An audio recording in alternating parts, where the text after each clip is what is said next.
कौन कौन सी मशीनरी की इन्वॉल्वमेंट होती है, कौन कौन सी मशीनरी की इन्वॉल्वमेंट होती है, कौन कौन सी मशीनरी की इन्वॉल्वमेंट होती है। कौन है ये लोग? कहां से आते हैं ये?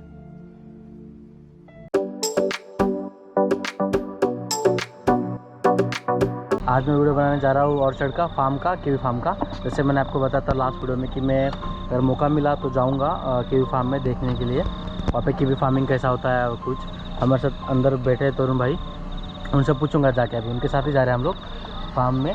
और ये आपको तो मालूम होगा लास्ट वीडियो में था भवन। तो अभी जाएंगे हम कीवी फार्म में, वहाँ पे जाके शूट करेंगे और आपको दिखाऊंगा जितना हो सके उतना कि कीवी मतलब कैसा लगता है ना। मुझे तो मालूम नहीं था कैसा होता है यहाँ पे कीवी फार्मिंग में ना। अभी जाऊँगा, मैं भी देखूँगा, मेरा भी फर्स्ट एक्सपीरियंस है कीवी फार्मिंग में। तो देखेंगे, उनको भी पूछेंगे कि कीवी फार्मिंग कैसा होता है, हार्वेस्ट कब होता है उसका, है ना, सब कुछ। ये मैं लेकर आया हूँ भैया, नया लिया। ये हार्वेस्टिंग आ गया है, तो इनकी ज़रूरत पड़ेगी अभी। तो इनके साथ जो है ये सबसे ज़्यादा मोर कन्वीनियंट ट्रैक्टर है इस समय हार्वेस्टिंग के लिए, क्योंकि ये बे के नीचे चले जाते हैं और ड्राइवर के लिए काफ़ी इजी रहता है इसको मैनेज करना। ये बेसिकली भैया ये जो प्लांट है ये फीमेल पौधा है। तो कीवी फ्रूट में क्या होता है कि सिर्फ फीमेल को ही जो है वो फल लगता होता है। हाँ। तो ये भी बहुत यंग है पौधा, तो अप्रॉक्सीमेटली ये सिर्फ 1 साल का ही है अभी। तो इसको जो है वो लीडर बना रहे हैं, इसको इधर को भी फैलाया जाएगा, उधर को भी फैलाया जाएगा इसकी शाखाओं को। ओके। तो आप जैसे दे सकते हो, ये बहुत छोटा छोटा भी फ्रूट है। हाँ। तो इसका मतलब ये जो फीमेल है ये अभी मैच्योर नहीं हुई है फ्रूट देने के लिए। ओके। तो तो जो मैं ये आपको- निकलेगा नहीं, यूज़ नहीं होगा ना इसको? नहीं, ये तो इसका टेस्ट भी नहीं होगा खाने के लिए। हाँ। तो अब मैं आपको जो है दूसरा दिखाऊंगा। आप क्या करेंगे, जब ईयर एंडिंग आ जाएगा हाँ। इसको नीचे गिरा लेंगे, तो ये जो बेलें ऊपर लटक रही हैं ओके। ये यहाँ पर बांधेंगे इनको, ताकि इसके ये यहाँ पे- ऐसे ओके। ग्रेप्स हाँ। की तरह आ जाए, तो उसके ऊपर फिर फ्रूट लगाए। तो ये आप देख सकते हो, ये बहुत मैच्योर पौधा है। तो इसको ये जो ज़्यादा हेयर्स होते हैं ये ग्रीन कीवी बोलते हैं इसको। ओके, तो ये ग्रीन कीवी फ्रूट है? हाँ, ये ग्रीन कीवी फ्रूट है। ये जो है ये सबसे पुरानी वैरायटी है फ्रूट में। ओके। तो जैसे अब आप ये देखोगे, ये जो है इसको, ये वैसे तो रिजेक्टेड हो जाता है माल। ये हाँ, ये तो ये पैक हाउस में जब जाएगा तो ये रिजेक्ट हो जाएगा, क्योंकि ये डी शेप में है। हाँ। तो इसीलिए ये रिजेक्ट हो जाएगा। तो जैसे कई कंट्रीज़ है जहाँ पर कीवी फ्रूट काफ़ी ज़्यादा कॉस्टली है, ओके। जैसे इंडिया में और बांग्लादेश हो गया या नेपाल हो गया, वहाँ पर पीस के हिसाब से बिकता है ये। तो वहाँ पर ये माल जो है वो जाता है ज़्यादातर। आप जब इंडिया में देखोगे मतलब रिजेक्टेड माल इंडिया जाता है? जी जी, आप जब देखोगे तो इंडिया में जो है सन गोल्ड कीवी की जो वैरायटी है वो नहीं आपको मिलेगी। ओके। वो सिर्फ जो है वो वेस्टर्न कंट्रीज़ में ही ज़्यादा जाती है। ओके। तो मैं आपको आगे वो भी दिखाता हूँ। ये पौधा लगा हुआ है, ये जो बेलें हैं ये हमने ऐसे बांध रखी हैं, ये देखिए, ये ऐसे मैंने तो ये बांध- जो ऊपर थे, अपन जब पहले वाले ऑर्चर्ड में देखा ऊपर हाँ, थे, वो यहाँ पे ऊपर थे, छोड़ दिए? वो यहाँ पर बांध रखे हैं, क्योंकि ये जो पौधा है ये बहुत मैच्योर है। हाँ। आपको यहाँ से इसकी हेल्थ का पता चल जाएगा। तो ये जो सर्कल्स बने हुए हैं ये हम लोगों को बनाने पड़ते हैं। इसको वो कहते हैं ग्रिडलिंग बोलते होते हैं। ओके। फ्रूट में जो है उसका टेस्ट लाने के लिए उसका न्यूट्रिशन लेवल हाई करना पड़ता है। तो ये कितने approximately साल पुराना होगा पौधा? ये तकरीबन ये सर कम से कम 20 इयर्स ओल्ड ये प्लांट तो है। आप देख रहे हो, जो पहला देखा था पौधा फर्स्ट ईयर था ना, वो हाँ जी, वो first एकदम year का पतला था, पतला सा था, राइट? और ये कम से कम 20 साल है, ये 20 साल 20 साल का 20 इतना साल मोटा। पुराना, ये 20 साल पुराना पौधा। मतलब जो अपने इंडिया में अंगूर की नहीं होती बाग, जी जी जी, वैसे सिर्फ ही है वैसा पूरा। ही है। और इसमें क्या होता है, इसमें 4 फीमेल के ऊपर हमारे को एक जो है वो मेल का प्लांट लगाना पड़ता है। तो वो क्या होता है, उसमें जो पॉलिनेशन होती है हनी बीज के थ्रू, तो वो जो है वो मेल प्लांट का होना काफ़ी ज़रूरी है। अदरवाइज ये जो फ्रूट है ये अच्छा नहीं लगेगा जब पॉलिनेशन होगा। तो मैं आपको मेल प्लांट भी दिखा देता हूँ। तो जैसे ये देखिए, ये मेल प्लांट लगा हुआ है नहीं सर, वहाँ पर, वो काफ़ी स्किनी से होते हैं मेल प्लांट। एक ये लगा हुआ है, ये देखिए, ये रहा। ओके। तो मेल प्लांट, हाँ, ये मेल का प्लांट है, इसके ऊपर कभी भी फ्रूट नहीं आता।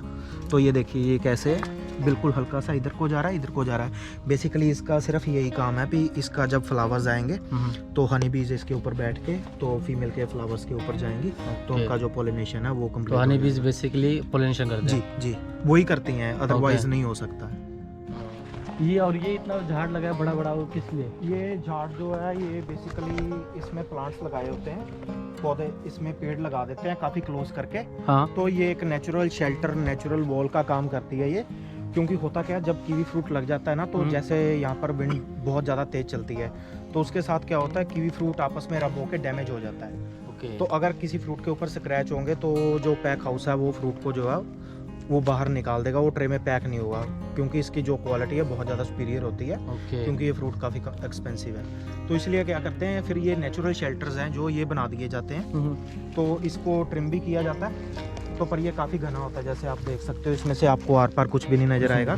तो इससे क्या होता है, इसके साथ जो हवा है ना, हाँ, हवा रुक जाती है। तो बेसिकली हवा रोकने के लिए नेचुरल शेल्टर, ये नेचुरल शेल्टर होता है। ये मोस्टली लोग जो लगाते हैं, क्योंकि ये चीप एंड बेस्ट जो है वो विकल्प है, और एक इससे क्या है हरा भरा रहता है। ओके।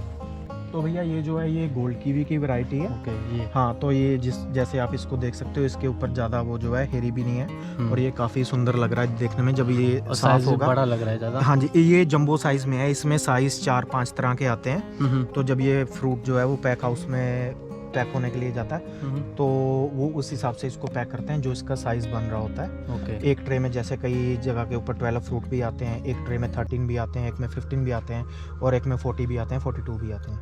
तो जितना साइज़ होगा उस हिसाब से जो फ्रूट है सुपीरियर क्वालिटी और उसका जो जंबो साइज़ है वो होगा। ये जंबो साइज़ का फ्रूट है। तो कीवी और गोल्ड एक ही साथ हार्वेस्ट होते हैं, दोनों के एक ही साथ? हाँ, दोनों एक साथ होते हैं, पर ये जो है ये जल्दी राइप हो जाता है। ओके। तो सबसे पहले जो है इसका हार्वेस्टिंग होगा, उसके बाद जो है वो ग्रीन कीवी का होगा। ओके। 3 या 4 वीक के लिए ये चलेगा, उसके बाद जो है वो गोल्ड कीवी उसका ग्रीन का चलेगा। तो ये देखिए अब जैसे ये लगा हुआ है यहाँ पर तो थोड़ा कम है, उस साइड में काफ़ी ज़्यादा लगा हुआ है। तो अप्रॉक्सीमेटली 1 हेक्टेयर में से जो स्टैंडर्ड है वो 18,000 में से लेके 20,000 ट्रे पर हेक्टेयर जो है वो निकलता है। 80,000 से 18,000 से 20,000 ट्रे पर हेक्टेयर नहीं, गोल्ड का। And और ग्रीन का जो स्टैंडर्ड है वो 15,000 का है। ओके। तो ये पौधे इसके पौधे भी थोड़े ग्रीन से काफ़ी स्लिम होते हैं। ये बेसिकली ये ग्राफ्ट कर रखे हैं पौधे, ये ग्राफ्ट देखो तो। ओके, ग्राफ्टेड है। हाँ, ये पहले ग्रीन कीवी था, इसको काट कर बाद में जो है वो गोल्ड किया गया। तो ये उसकी जो, अगर हम हिंदी में बात करते हैं, जो कलम नहीं लगा देते जैसे गुलाब का, तो वैसे ही इसका कलम लगा देते हैं, उसको ग्राफ्टिंग बोलते हैं। तो ये उस ग्राफ्टिंग में से जो है वो पोर्स हुआ है, तो ये बाहर निकले। मतलब यहाँ से नीचे का पार्ट जो था वो ग्रीन का है। हाँ, वो ग्रीन कीवी का था। ग्राफ्ट करके इसको गोल्ड में कर दिया गया। ओके, तो गोल्ड का भी फ्रूट आ जाएगा। हाँ, इस पे गोल्ड का भी आ जाएगा। ओके। तो जैसे कि आपने देखा, अभी तरुण भैया हमें दिखा रहे थे कि कीवी फ्रूट और कीवी फ्रूट का ग्रीन वैरायटी एंड गोल्ड। अभी जो देखा लास्ट में अपन ने गोल्ड था। तो बेसिकली तरुण भैया कॉन्ट्रैक्टर है, जो ये फार्म का मतलब कॉन्ट्रैक्ट लेते हैं, बेसिकली हार्वेस्टिंग करना और जो भी काम होता है जो चलता है कीवी का फ्रूट आने तक का। ऑब्वियसली फ्रूट ऐसा ही नहीं आता ना, उसमें मेहनत लगती है, राइट। तो क्या क्या किया जाता है वो सब कुछ कॉन्ट्रैक्ट मतलब बेसिकली तरुण भैया का है। तो वही बता रहे थे। हम उनसे अभी पूछेंगे कि फ्रूट आने तक का प्रोसेस क्या है इस पूरे बाग का, बिकॉज अपने इंडिया में अंगूर का होता है, मुझे लगता है बेसिकली आप देख सकते हो कि ये अंगूर की बाग जैसा ही है, राइट। अब इंडिया में हमारे भी था गाँव में खेत, तो ऐसे ही अंगूर का बाग था, बागान बोलते हैं ना हिंदी में, बागान। तो ऐसे ही था, बट ये इसमें सिर्फ कीवी फ्रूट लगा है और अपने यहाँ पे अंगूर लगते हैं, बस इतना ही फ़र्क है। तो अभी देखते हैं, जाएंगे अभी। वो अभी थोड़ा बिजी ट्रैक्टर उन्होंने नया लिया हुआ है, वो मूव कर रहे थे, आपको दिखा होगा पहला मैंने। तो वो ट्रैक्टर मूव कर रहे हैं, उनके साथ अभी देखेंगे जाके, और उनसे पूछूंगा मैं अभी जाके कि प्रोसेस बताओ अनटिल फ्रूट आने तक का प्रोसेस बताओ कि कैसा होता है, ठीक है। तो चलो मिलते हैं वहाँ पे। अभी हमने तरुण भैया ने हम लोग दिखाया कि फ्रूट कैसा बना है ना, पर फ्रूट आने तक का प्रोसेस तो दिखना चाहिए ना कि कैसा होता है। फ्रूट आने तक जो मेहनत लगती है वो अपने को बताएंगे तरुण भैया फिर से एक बार। तो बताइए कि क्या कैसा स्टार्ट होता है, मतलब स्टार्टिंग में ऐसा भैया, अब जैसे हार्वेस्टिंग हो जाएगा, ये बहुत ज़्यादा मेहनत का काम है। काफ़ी लोग इंडस्ट्री को ज्वाइन करते हैं, पर वो एंड कर देते हैं बहुत जल्दी, क्योंकि फिज़िकली जो है ये काफ़ी हार्ड वर्क होता है। इसमें होता क्या, अब जैसे हार्वेस्टिंग होगा तो एक बड़ा सारा बैग डालना पड़ेगा, उसमें फ्रूट भरना है। तो जो लकड़ी के और प्लास्टिक के बिन होंगे उसके बीच में वो डालना पड़ता है। तो तकरीबन अप्रॉक्सीमेटली 30 to 35 kg जो फ्रूट है वो एक बकेट में आता है। तो आपको हाँ, तो 15 से 16 जो बकेट है वो लगती हैं एक बिन को भरना। ओके, 15 से 16 जो बकेट आपने डाल रखी है वो एक बिन में डलेंगी, तो जाकर एक बिन है जो वो फिल होगा। ओके। हाँ, तो उसमें क्या होता है, तो जैसे टीम वर्क होता है, जैसे 5, 8, 10 लोग इकट्ठे लगते हैं, तो वो सभी जो बिन भरते हैं, तो एंड में क्या होता है, पूरा जब डे ऑफ हो जाता है तो वो काउंटिंग कर लेते हैं। जैसे उन्होंने अगर 10 जने लगे हैं तो उन्होंने अगर 20 बिन भर दिए तो 2-2 किसी के हिस्से में आ गए। अगर उन्होंने 30 भर दिए तो ऐसे होता है। तो खासकर जो अपने लोग हैं वो बहुत ज़्यादा बिन भर देते हैं। तो एक एवरेज जो है अच्छी वो 14 से 15 बिन, हर एक को 20 बिन 18 बिन एक पर्सन को हिस्से एक में दिन में पूरे कितने बिन भरते होंगे नॉर्मली? डिपेंड करता है भैया। एवरेज जो है वो अप्रोक्सीमेटली अगर एक टीम करती है तो एक टीम जो है वो तकरीबन 100 से 150 या अराउंड 200 बिन्स है वो कर देती है। तो उसके बाद क्या होता है, उसके बाद ये जैसे वेदर चेंज होगा तो हल्का सा विंटर स्टार्ट होगा तो ये जो पत्ते हैं ये सभी अपने आप झड़ जाएंगे इसके। तो सिर्फ सोटियां की सोटियां बच जाएंगी। मतलब विंटर में हार्वेस्टिंग के बाद विंटर में सब पत्ते गिर जाएंगे? ये सब पत्ते अपने आप गिर जाएंगे। अगर नहीं गिरेंगे तो उसके लिए एक स्प्रे आता है उसको करने के लिए। तो उसमें क्या होता है, कई ऑर्चिडों को थोड़ा अर्ली करना पड़ता है क्योंकि वो अर्ली में आ जाते हैं। अर्ली में आने का मतलब है कि जो एक स्टैंडर्ड टाइम है हार्वेस्टिंग का उससे थोड़ा सा पहले पक जाते हैं। तो उसमें क्या होता है, पैक हाउस जो है वो फार्मर को जो है वो बोनस देता है फ्रूट के ऊपर कि तुमने अच्छा इसका टेक केयर किया है, लुक आफ्टर किया है, तो इसका मतलब ये है कि जो फ्रूट है वो अर्ली में राइप हो गया तो वो उसका बोनस होता है। मतलब यहाँ से फ्रूट कट निकल के सीधा पैक हाउस में जाएगा, वहाँ पर पैकिंग होकर आगे जो शिपमेंट होगी, एक्सपोर्ट होगी, जो वो होगा मार्केट में जाएगा। तो उसके बाद क्या है, उसके बाद ये जो ये अब सोटियां हैं इनके ऊपर जैसे अब मान लीजिए आप ये वाली सोटी है जो इसके ऊपर अब यहाँ से फ्रूट आ गया हुआ है ना। तो जब फ्रूट ले लिया जाएगा तो इस सोटी को हम यहाँ तक जो है वो कटर के साथ चॉप कर देंगे। मतलब जिस पर फ्रूट आया सब यहाँ पे इसको काट देंगे। तो उसके बाद हम क्या करेंगे, ये जो अच्छी वाली सोटी है इसको रख लेंगे, इसको इसकी जगह के ऊपर क्लिप्स कर देंगे। तो नेक्स्ट ईयर में क्या होगा, इसके ऊपर से जो है वो फ्रूट आएगा। मतलब ये रीयूज नहीं होगा? हाँ, ये नहीं होगा। ये जो पीछे वाला आ रहा है ये वाला इसका ये यूज हो जाएगा। मतलब ये क्लिप में इसी के बीच में लगा देंगे, इसी के बीच में फंसा देंगे इसी के बीच में फंसा देंगे। और जैसे यहाँ पर आओ मैं आपको एक और अच्छा एग्जांपल देता हूँ। तो अब जैसे आप ये सोटी देख रहे हो, ये ऑलरेडी किसी ने दिस ईयर काटा था क्योंकि यहाँ से ये वाला सोटी जो था ये आ रहा था। अब हम क्या करेंगे, जो नेक्स्ट ईयर आएगा हम इस सोटी को यहाँ से काट देंगे ताकि जो हमारे पास ये वाला केन है ना इसको हम आगे यहाँ पर डालेंगे।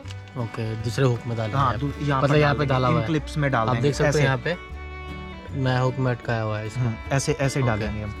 तो ये इसका प्रोसीजर है। उसके बाद क्या होता है, वो काम जो है वो तकरीबन 4 मंथ चलता है। ये सबसे डालने वाला इसको विंटर प्रूनिंग बोलते हैं। ये बहुत हार्ड होता है, विंटर में कोहरा पड़ा होता है, यहाँ पर फ्रोस्ट जमा होता है, लोग आकर अपना कटर चलाना स्टार्ट कर देते हैं। क्लिपिंग करने में ये चीज़ें हैं थम्स की, ये बहुत ज़्यादा दर्द करती हैं कईयों की, जैसे कईयों को नहीं पता होता है। इसका काफ़ी इजी सा प्रोसीजर होता है। स्टार्टिंग में तो हमारे को भी नहीं पता था, तो इसमें सोटी को ऊपर को पुश कर देना होता है। ये लगाया इसको, यहाँ से इसको डाल दिया, इधर डाल के और इधर से जो है उसको सोटी को ऊपर को पुश कर दिया तो वो लग जाता है। तो फिर उसके बाद जो है वो समर का काम स्टार्ट हो जाएगा। समर में क्या होता है, जैसे छोटे छोटे गोलियों वाले बेर आते हैं ना, वैसा ये फ्रूट होता है तब आ जाता है। मतलब तब आ जाता है समर में। तो उसमें क्या होता है, उसमें एक गुच्छे के ऊपर 3 फ्रूट लगे होते हैं। तो हमारे को क्या करना होता है, जो गोल्ड का होता है उसमें हमारे को सिर्फ मिडिल वाला रखना होता है, बाकी जो साइड के 2 निकालना है वो निकाल देने होते हैं। तो इसमें हम क्या करते हैं, इसमें जो पहले फ्रूट आता है उसको हम बोलते हैं बड थिनिंग, वो रियली स्मॉल होते हैं। तो उनको जो है हम रिमूव करते हैं। किसी का बैड शेप है, अगर किसी को चिड़िया जो है वो चोंच मार गई है तो वो भी आगे जाकर फ्रूट नहीं बनेगा। तो उसको निकालते हैं। फिर उसके बाद क्या करते हैं हम, ये सोटियाँ एंड तक जा रही हैं, कई सोटियों को फिर यहाँ तक प्रॉपर सनलाइट आए उनको यहाँ से काट देते हैं। उसको जीरो लीफिंग और एंड शूट्स बोलते हैं हम। तो उसके बाद में क्या आता है, उसके बाद में मेल्स की बारी आ जाती है। जो मेल्स के प्लांट है इनको ट्रिम किया जाता है। इनकी भी ट्रिमिंग बहुत मतलब अब तो जो चल रहा था वो फीमेल प्लांट के बारे में चल रहा था। तो अब ये जो है ये मेल प्लांट है। अब आप जैसे यहाँ पर देख सकते हो, यहाँ पर हमने एक कट यहाँ पर लगाया हुआ है, यहाँ पर भी किसी ने काट रखा है और यहाँ पर भी। तो इसको जो है वो प्रूनिंग कर दिया गया हुआ है यहाँ से। तो अब ये यहाँ से आ गया हुआ है, रीग्रोथ हो गया हुआ है। हाँ, तो ये इस ईयर का ही कट है। ये यहाँ से अभी केन जो है वो हरा है, तो ये इस ईयर का ही कट है। तो ये अब यहाँ से ग्रोथ हो गया। तो इसमें क्या होता है, ये बहुत ज़्यादा ग्रोथ कर जाते हैं। तो बाद में क्या होता है, ये फीमेल के प्लांट में घुसना स्टार्ट कर देते हैं। तो उससे क्या होता है, उससे जैसे हवा चलती है कुछ भी होता है तो फ्रूट डैमेज हो जाता है। तो हमारे को क्या करना होता है, इसको मेल के प्लांट को ट्रिमिंग करना स्टार्ट कर देते हैं ताकि ये छोटा रहे और एक सिमेट्री में बना रहे। तो उसके बाद क्या होता है, उसके बाद इसका फिर एक राउंड लगता है फीमेल के ऊपर। इसका बाद में हम करते हैं फ्रूट थिनिंग। जब फ्रूट इतना बड़ा हो जाता है स्ट्रॉबेरी के साइज़ का, तो तब हमारे को पता चल जाता है भी ये फ्रूट जो है वो एक्चुअल में अच्छा ग्रो करेगा कि नहीं करेगा। जैसे एक बंच में 7-8 फ्रूट हैं, तो उसमें जो सबसे पीछे वाला फ्रूट होता है उसके साथ लीफ नहीं लगा होता। मतलब हाँ ये देखिए, ये एग्जैक्टली ये वाला जो फ्रूट है ये खराब है। हाँ ये ख़राब है, ये किसी ने निकाला नहीं, पर हम इसको जो है वो निकाल सकते हैं ऐसे करके। ठीक है, ये देखिए ये पैक हाउस इसको रिजेक्ट कर देगा। और कई केसेस में क्या होता है, जैसे यहाँ पर फ्रूट लगा हुआ है, तो यहाँ पर जहाँ पर एंड में जो फ्रूट लगा होगा उसके साथ लीफ नहीं होगा, तो हम उसको ज़रूर उतारेंगे, उस फ्रूट को ज़रूर उतारेंगे, क्योंकि विदाउट लीफ जो फ्रूट होता है वो ग्रो नहीं करता, उसको प्रॉपर जो न्यूट्रिशंस जो है वो नहीं मिल पाते प्लांट से। ओके, बिकॉज ऑफ हाँ ये तो फोटोसिंथेसिस। हाँ फोटोसिंथेसिस ये तो सभी को ही पता है कि फोटोसिंथेसिस क्या चीज़ है। तो उसको बोलते हैं हम फ्रूट थिनिंग। उसके बाद भी काफ़ी काम आते रहते हैं, जैसे ग्रिडलिंग का मैंने आपको बताया था, फिर उसको कटाई करते हैं, छल्ले बनाते हैं, तो भी जो है वो न्यूट्रिशंस के लिए ही होता है। उसके साथ क्या होता है, इसमें प्लांट को कंपोस्ट डाली जाती है। ये जो आप सफ़ेद सफ़ेद देख रहे हो बीच में, 3-4 तरह की कंपोस्ट होती है।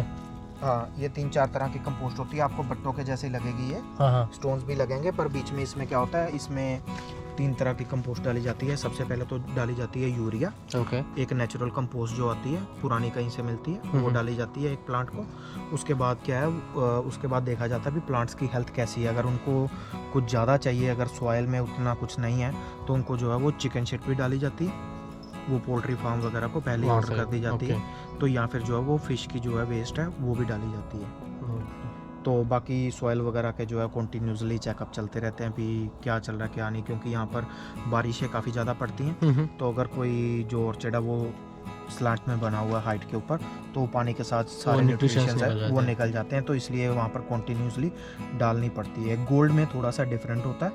अगर किसी को गोल्ड बहुत ज़्यादा अच्छा डेवलप करना, जैसे हमने आपको पिछले वाला बताया, तो उसमें क्या होता है, हमारे को जो एवरेज साइंटिफिक कहते हैं, वो तो कहते हैं 20 kg कंपोस्ट जो है हमारे को एक प्लांट को चाहिए। ओके, 20 kg एक प्लांट के लिए? एक प्लांट के लिए चाहिए, फीमेल के, उसको बहुत अच्छा ग्रो करने के लिए, अच्छा उसको जो है डाइट देने। तो साल में एक ही बार डाला जाता है? एक ही बार जो है वो कंपोस्ट डाला जाता है। 20 kg एक साल में वो डाला जाता है। फिर स्प्रेज होती हैं इसके ऊपर, तो नॉर्मल स्प्रे वगैरह होती हैं। इनडायरेक्टली जो अपने अंगूर के बागान होते हैं इंडिया में, जिसमें भी स्प्रेइंग वो सब होता है, होती हैं। स्पेशली कई तो होती हैं इंसेक्ट्स के लिए। हाँ, तो पर स्प्रेज जो है वो अथॉरिटी उसको रेगुलेट करती है न्यूजीलैंड की, उस हिसाब से डाली जाती हैं। वो ज़्यादा हार्मफुल नहीं होती, क्योंकि ये जो ज़्यादातर फ्रूट है ये एक्सपोर्ट क्वालिटी का होता है, तो स्प्रेज जो है वो उस हिसाब से जो है, मतलब यहाँ का न्यूजीलैंड गवर्नमेंट जो है वही डिसाइड करता है कि आप क्या स्प्रे करोगे।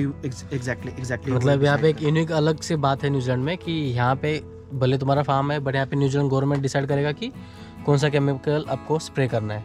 इंडिया में तो हम जो अपने को अच्छा लगता है, अपना पर्सनल चॉइस होता है स्प्रे करने के लिए, बट यहाँ पे न्यूजीलैंड गवर्नमेंट खुद बताएगी कि आपको क्या स्प्रे करना है, बिकॉज मोस्टली सब कीवी एक्सपोर्ट होता है ना, सारा कीवी जो है वो एक्सपोर्ट होता है। या तो उसके साथ क्या है, जैसे कई स्प्रेज है जो यहाँ पर बैन भी हैं। ओके, तो वो आप बाहर से भी नहीं मंगवा सकते। अगर आपने बाहर से मंगवा भी ली या कहीं से अरेंजमेंट कर भी लिया, तो अगर, क्योंकि ये फ्रूट जो है वो लैब में टेस्ट होने के लिए जाएगा, इसके फ्रिक्वेंटली जो है टेस्ट होते रहते हैं जैसे जैसे ये ग्रो करता रहता है, भी इसमें क्या चीज़ कम है, जैसे ड्राई मैटर होता है, शुगर लेवल होता है, तो अगर इसमें कुछ चीज़ कम है या कुछ भी है, पर उनको साथ के साथ पता भी चलता रहता है भी आपने फ्रूट का साइज़ या प्रोडक्शन लेने के लिए इसके ऊपर कुछ जो है वो एक्सपेरिमेंट तो नहीं किया, या कोई ऐसा स्प्रे तो नहीं किया, क्योंकि ये फूड है। राइट। तो अगर कोई इसको कंज्यूम करेगा तो मे बी उसकी बॉडी के लिए जो है, और एक्सपोर्ट के लिए प्रॉब्लम होगा, तो गवर्नमेंट ही जो है वो अथॉरिटीज़ को रेगुलेट करती है कि आप ये स्प्रे कर सकते हो। वो वही स्प्रेज को जो है वो आगे मेंशन करती हैं जो अनदर कंट्रीज़ में जो है वो चल रही होती हैं या अप्रूवल होती है। हाँ, तो ये एक्सपोर्ट के लिए कोई प्रॉब्लम नहीं आएगा। तो बेसिकली इतना टेक केयर करना पड़ता है न्यूजीलैंड गवर्नमेंट को भी और फार्मर को भी। तो जैसे कि लास्ट वीडियो में मैंने बताया था कि तरुण भैया हमें यहाँ पे लेके आएंगे, फाइनली हो गया। थैंक यू जो आपने सब कुछ बताया हमको, कैसा होता है, क्या होता है। जैसे हार्वेस्टिंग जो है वो with in couple of weeks वो स्टार्ट हो जाएगा। तो मतलब हार्वेस्टिंग कौन से मंथ में स्टार्ट होता है? मार्च में स्टार्ट हो जाता है। मार्च में सेकेंड वीक में हार्वेस्टिंग स्टार्ट हो जाता है। कब तक चल जाता है? मार्च से लेके डिपेंड करता है लेबर मार्केट के ऊपर। मार्च क्योंकि अप्रैल। अगर लेबर मार्केट शॉर्ट है तो ये जो काम है वो 3 मंथ्स तक चलेगा। तो बेसिकली ये 2.5 मंथ्स का जो 2.5 वो मंथ process बेसिकली है। चलता है हार्वेस्ट करने के लिए। तो बस इतना था जो भी दिया नॉलेज उन्होंने कीवी फार्म के बारे में, स्टार्टिंग से लेके एंड तक, मतलब मार्केट एक्सपोर्ट तक का जो भी होता है प्रोसेस सब बताया तरुण भैया ने हमें। थैंक्स इनको बोलना, बैकग्राउंड टीम देखना। फ्लैश लाइट लेके खड़े हैं लोग कब से। भैया हम लोग को हमारे 2 और गेस्ट हैं हाँ, जो हमारे साथ आए हुए हैं, हाँ। हमारी फैमिली के मेंबर। मैं उनको बुलाता हूँ, बुलाएंगे। एक मेरा शेरू और एक दूसरा बल्लू विसल के ऊपर जो मैंने सेट किए हुए हैं। वो देखो भाग रहा है। Come here this side, come on let's go. ये इसका नाम जो है वो शेरू है, ये जर्मन शेफर्ड है। तो ये जो है ये बल्लू है, ये अलास्कन मैलाम्यूट है। Let's go. तो अभी हम लोग जा रहे हैं, इतना ही था। तरुण भैया ने हमें जितना भी इन्फॉर्मेशन बताया जो था स्टार्ट टू एंड तक बताया, अच्छा इन्फॉर्मेशन था। इतना टाइम कौन निकालता है, बट उन्होंने टाइम निकाला। और अभी हम जा रहे हैं घर पे। तो बस अगर वीडियो अच्छा लगा तो लाइक करो, शेयर करो, सब्सक्राइब करो। और बेचारे के लिए तो सब्सक्राइब कर लो यार, इन्होंने मेहनत कर ली है। अंदर जाके फ्लैश लाइट लगा के खड़े थे वो लोग। और ये तो कब से कैमरा लेके खड़ा था बेचारा। ये देखो फ्लैश लाइट। शुक्रिया। थैंक्स इनके लिए सब्सक्राइब करो एटलीस्ट, उनकी मेहनत रंग लाएगी। चलो थैंक यू तरुण भैया। Most welcome sir. बाकी हम आपको मिलते हैं जल्दी, जब हार्वेस्टिंग स्टार्ट हो जाएगा तो आपके सभी जो फैंस हैं उनको हम जो है वो हार्वेस्टिंग भी दिखाएंगे कैसे होती है ट्रैक्टर्स के ऊपर। Okay sir, bye Okay, bye, चलो, thank you bye so much.